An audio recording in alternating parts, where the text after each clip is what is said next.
दोस्तों, हम सभी जानते हैं कि हमारी पृथ्वी अपनी धुरी पर लट्टू की तरह घूमती है और सूर्य के चारों ओर परिक्रमा करती है।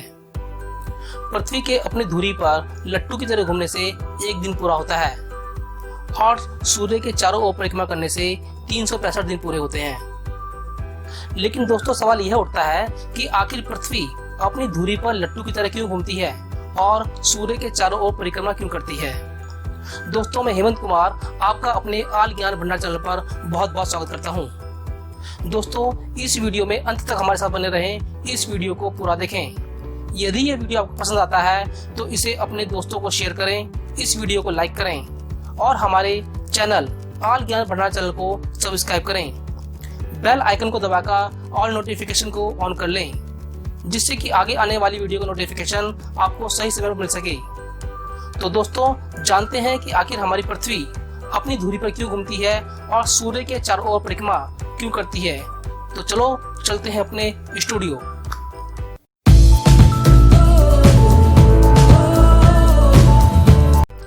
दोस्तों, पृथ्वी सहित सौरमंडल के बाकी के ग्रह घूमते क्यों रहते हैं। आप लोगों को पता होगा कि पृथ्वी अपने अक्ष के सापेक्ष घूमती रहती है। इसके साथ पृथ्वी सूर्य का चक्कर लगाती रहती है। लेकिन पृथ्वी अपने अक्ष के सापेक्ष घूमती क्यों रहती है। मेरे कहने का मतलब है कि पृथ्वी सूर्य का चक्कर लगाती रहती है, लेकिन पृथ्वी अपने अक्ष के सापेक्ष लट्टू की तरह घूमती क्यों रहती है और सूर्य की परिक्रमा क्यों करती रहती है। यह एक ऐसा प्रश्न है जो हम सभी को परेशान करता रहता है। यह जानने के लिए कि हमारी पृथ्वी अपने अक्ष पर लट्टू की तरह घूमती क्यों रहती है, इसके लिए सबसे पहले हमें यह जानना होगा कि हमारी पृथ्वी का निर्माण कैसे हुआ। दरअसल हमारे सौरमंडल में जितने भी ग्रह हैं या इस ब्रह्मांड में जितने भी ग्रह हैं, उन सब का मूल छोटे छोटे पार्टिकल ही हैं, जो कि धूल कण के बादल के रूप में मौजूद होते हैं। इन्हें नेबुला कहते हैं। हमारे सूर्य का जब निर्माण होने को हुआ, तब कुछ धूल गैस के बादलों ने आपस में गुरुत्वीय खिंचाव से इकट्ठा होकर एक जलते हुए गोले का निर्माण किया, जिसे आज हम सूर्य के रूप में जानते हैं। इसी सूर्य के चारों ओर कुछ बचे हुए धूल कण चक्कर लगा रहे थे।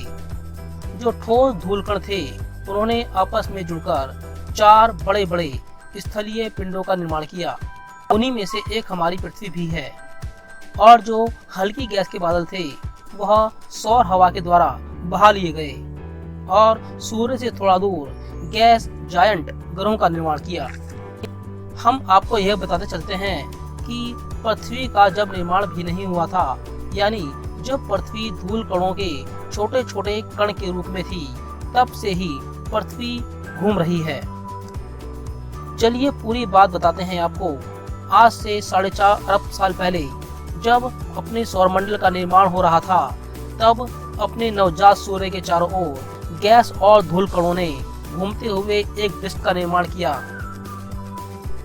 डिस्क में मौजूद धूल कण सूर्य की ग्रेविटी की तरफ आकर्षित तो हो ही रहे थे, लेकिन अपने आप में ही गुरुत्वाकर्षण के कारण जुड़कर बड़े बड़े पिंडों का निर्माण भी कर रहे थे। यह disc conservation of angular momentum की वजह से लगातार घूमता जा रहा था। समय के साथ इस डिस्क में आज के हमारे सूर्य का निर्माण हुआ और डिस्क में सूर्य के चारों ओर घूमते हुए धूल कणों ने आपस में गुरुत्वाकर्षण के कारण आपस में जुड़कर ग्रहों का निर्माण किया। जैसा कि आपको ऊपर बताया गया है कि डिस्क में ग्रह घूमते हुए ही पैदा हुए थे, यानी उनका निर्माण ऐसा ही हुआ है।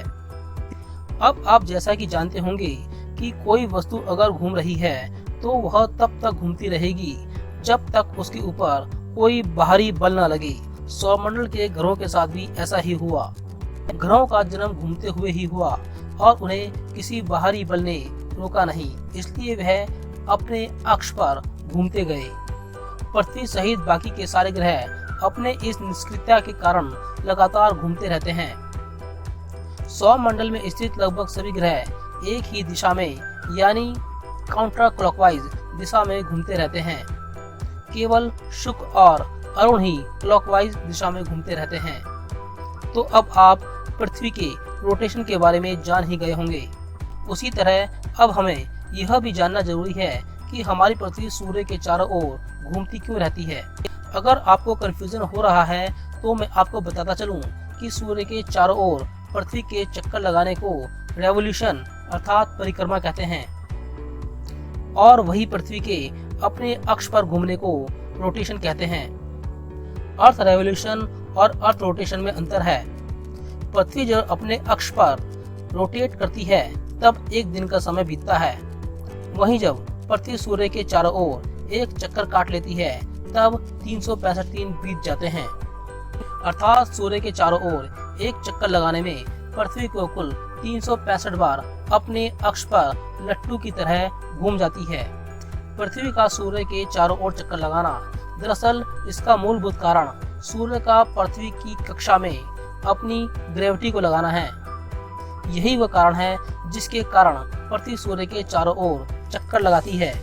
जिस प्रकार चंद्रमा पृथ्वी ग्रेविटी के कारण पृथ्वी के चारों ओर चक्कर काटता रहता है, और इसी तरह सौरमंडल के सारे ग्रह सूर्य की ग्रेविटी के कारण ही सूर्य के चारों ओर चक्कर काटते रहते हैं।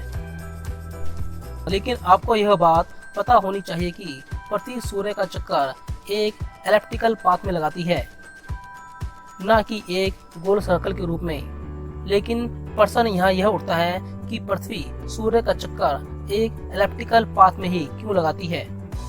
इसका कारण यह है कि पृथ्वी की गति की दिशा सूर्य द्वारा पृथ्वी की ओर लगाए जाने वाले गुरुत्वीय खिंचाव के कारण है। जिस स्थान पर सूर्य अभी है वहां पर अगर सूर्य नहीं होता तो पृथ्वी बिल्कुल सीधी दिशा में ट्रेवल करने लगती, लेकिन सूरज की ग्रेविटी पृथ्वी पर अपना असर लगाती है, जिसके कारण ही पृथ्वी सूर्य के चारों ओर चक्कर लगाती है।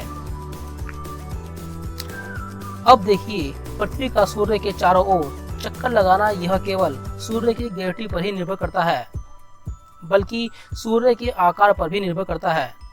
सूर्य एक गोलाकार गैस का गोला है, जिसके कर्व के कारण पृथ्वी लगातार सूर्य के कर्व की तरफ गिरती चली जा रही है। सूर्य की ग्रेविटी के कारण ही पृथ्वी सूर्य के साथ बंधी हुई सूर्य का चक्कर लगा रही है। तो दोस्तों, अर्थ के रेवोल्यूशन और अर्थ के रोटेशन के बारे में आपको हमारी यह जानकारी कैसी लगी? यदि आपको यह जानकारी अच्छी लगी हो तो हमारे इस वीडियो को लाइक करें, अपने दोस्तों को इस वीडियो को शेयर करें, जिससे उन्हें भी इस जानकारी का फायदा हो सके। हमारे ऑल ज्ञान भंडार चैनल को सब्सक्राइब कीजिए, बेल आइकन को दबाकर ऑल नोटिफिकेशन को ऑन कर लीजिए, जिससे कि आगे आने वाली वीडियो का नोटिफिकेशन आपको समय पर मिल सके। तो दोस्तों, अगले वीडियो के साथ ही मिलते हैं। धन्यवाद।